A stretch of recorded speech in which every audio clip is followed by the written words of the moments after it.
అంటే ఇన్ని రోజులు లేని ఉద్యమం ఇయ్యాలని గుర్తుకొచ్చిందన్న మీకు? అంటే ఈ 10 రోజుల నుంచెల్లి ఏదో ఒక చిన్న దాడి జరిగితే గో బ్యాక్ మార్వాడి అని అంటున్నారు.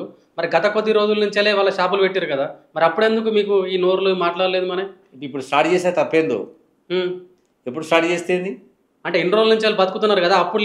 అప్పుడు లేని మాట ఇప్పుడెందుకొచ్చిందని? వచ్చింది సందర్భం.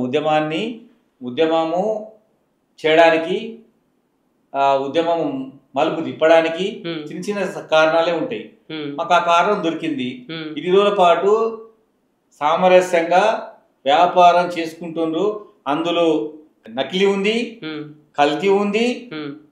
వాళ్ళ దగ్గర రసీదులు లేవు, వాళ్ళు జీఎస్టీ కట్టరు. ఇన్ని జరిగినా హ్మ్. ఏం మాట్లాడలే. మా పైన దాడులే చేస్తుండ్రు. హ్మ్. ఇక ఒకటే జరగలే. భువనగిరిలో ఒకటి జరిగింది. హ్మ్. 4 కోట్ల రూపాయల బంగారం మోపు కాగానే మనోడు పట్టుకొని జంపయ్యాడు. హ్మ్. ముషిరాబాద్లో బాలాజీ స్వీట్స్ వాళ్ళు హ్మ్.